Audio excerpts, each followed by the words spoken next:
In June 1851, a lovely 17-year-old girl named Idilia Dubb spent a pleasant vacation day exploring the Rhine River near Koblenz, Germany, with her parents. Being a keen artist, early the next day, Idilia set out with her sketchbook to capture images of the Rhine in all its splendor. As she was often gone for hours sketching landscapes, it was not until later that evening that her parents became concerned that she had not returned. Eventually, the police were informed of her disappearance, and a search of the entire area took place. The countryside, the surrounding villages, and even the river itself were all searched to no avail. Finally, her heartbroken parents returned to their home in Scotland, leaving behind both a missing daughter and a mystery.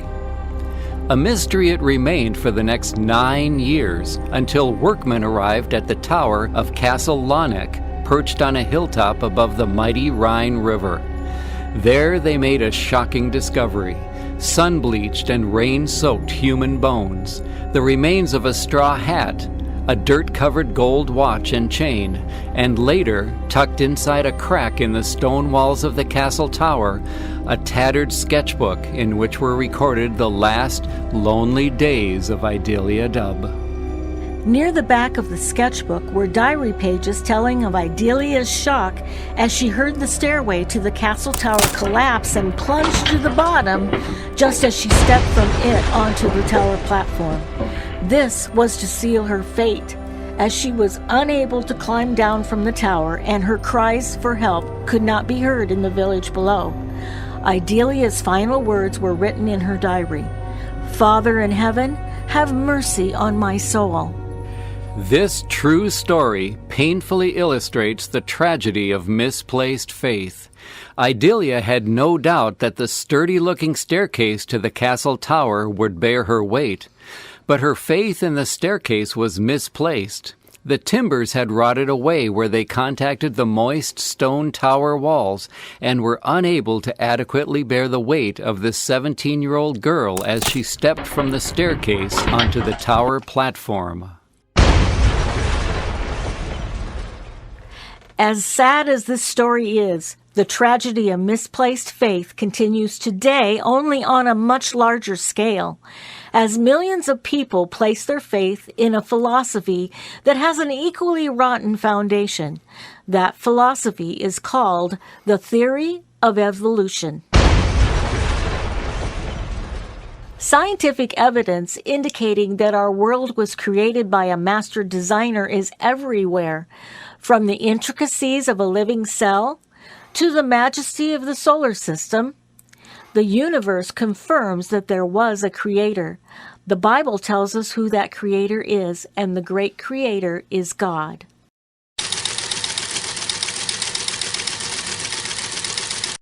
DNA is found inside the nucleus of every cell in your body, where it forms chromosomes.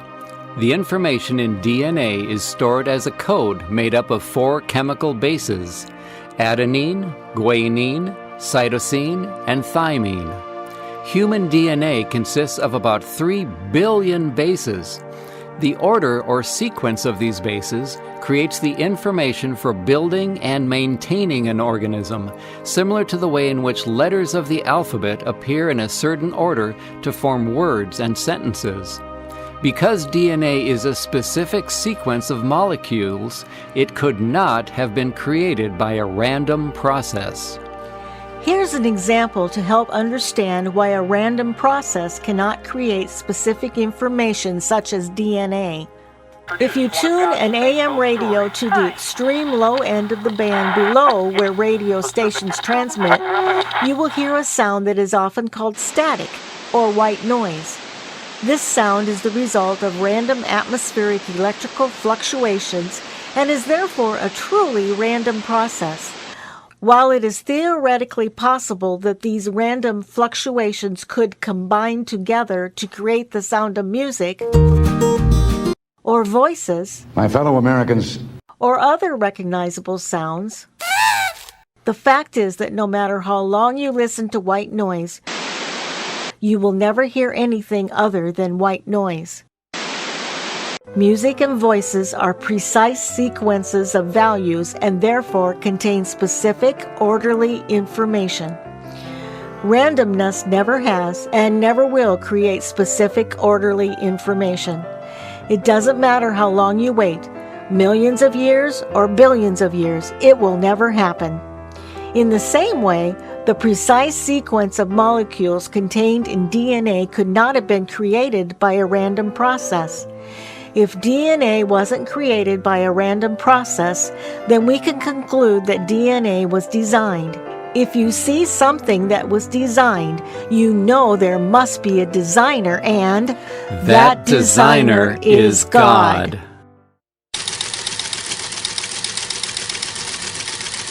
Fossils contain the mineralized remains of creatures that once lived on the Earth. The fossils found on our planet are exactly what creationists expect to find. When ancient fossils are examined and compared with modern living creatures, we see that there have been no changes. Ancient animals look just the same as modern animals. Modern animals do not have new capabilities, different bone structures, or bigger brains. This is exactly what creationists expect to find, because God created each creature to reproduce after its own kind. Evolutionists, on the other hand, expect ancient fossilized creatures to be less advanced than modern creatures. They expect creatures to evolve into higher life forms with new capabilities or features, such as a larger brain, wings or arms, hands and fingers. Evolutionists also expect to find many odd or malfunctioning creatures in the fossil record, referred to as transitional creatures. Unfortunately for the evolutionist, no fossilized transitional creatures or evolving creatures have ever been found. Evolutionists do not find what they expect in the fossil record. In 1912, a young geologist named Charles Dawson took note of the type of rock that workers were digging up while repairing a road near Piltdown, England. He wondered if the site might contain humanoid fossils, that is, fossils that are half man and half ape. What he found was introduced to the world as Piltdown Man. The evidence consisted of some skull fragments, a jawbone, and a single tooth. The New York Times headline proclaimed, "Darwin theory is proved true." Replicas of the skull were made and spread throughout the world. The American Museum of Natural History prominently promoted Piltdown Man. High school students and their teachers visited in ever-increasing numbers to see for themselves the proof that human evolution was true. Back in England, the Piltdown site was declared a national monument. More than 500 scholarly articles were written, and references to Piltdown Man in textbooks numbered in the thousands. Piltdown Man was considered a major fossil find. It was central to popularizing the concept of human evolution. In 1949, a scientist wanted to use a new dating method to prove beyond a doubt that Piltdown Man was the missing link in the evolution from apes to humans. However, instead of revealing a primitive humanoid, the test actually revealed that Piltdown Man was less than 10,000 years old. As a result, the bones for the first time were critically examined. This is what was found. The skull was determined to come from a modern human. The jawbone was actually from an orangutan. The tooth had been filed down so it would fit into the skull. It had been stained to appear old and impregnated with sand grains so as to imitate fossilization. In other words, Piltdown Man was a hoax. Years passed before the truth came out. Finally, the embarrassing hoax was revealed in 1953, but not before doing 40 years of irreparable harm to 2 generations of students. It influenced millions of people to accept evolution as a fact. It was even used at the Scopes trial as proof of evolution, which caused evolution to be taught in the public schools in the United States, all based on a lie. You may ask, How can people be so convinced that the theory of evolution is correct when there is no evidence? The answer is found in one word: worldview. If a scientist does not believe in God, then his starting point, his worldview, is that there is no God. He has an atheistic or a godless worldview. On the other hand, creationists have a completely different worldview. They see the world as being designed and created by a loving, all-powerful God in 6 literal 24-hour days, about 6,000 years ago.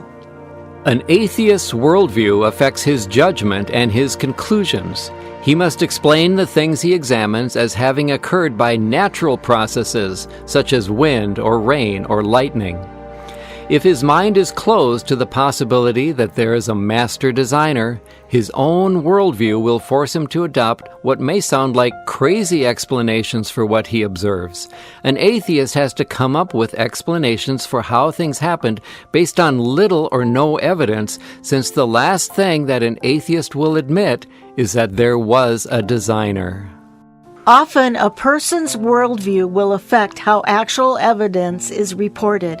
It is not necessarily the case that evolutionists are trying to deceive people. It is more often the case that their conclusions are the product of their worldview. No amount of evidence can prove the existence of a supernatural creator to an atheist, because God is not anywhere present in their worldview. Some respected scientists believe that Earth itself is a living being and that it has mysteriously created its own environment and atmosphere to sustain life. Such thinking is called pantheism, which is a belief that the universe itself is God. Pantheism has been part of Far Eastern religious beliefs for hundreds of years. This illustrates the fact that a person's worldview can have a large impact on the conclusions reached. The worldview you choose is very important and has far-reaching consequences. Your worldview choice will affect not only your beliefs about the origin of the universe, but it will ultimately affect the choices you make in the future. Some of those choices could greatly affect the path of the rest of your life. So choose your worldview carefully.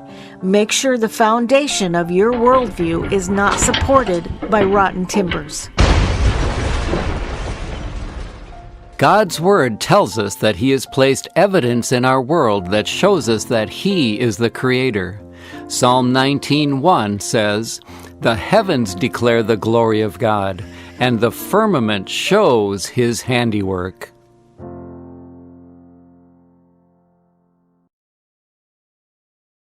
Thanks for watching the Bible Brick Channel. If you liked this video, please click like and subscribe below.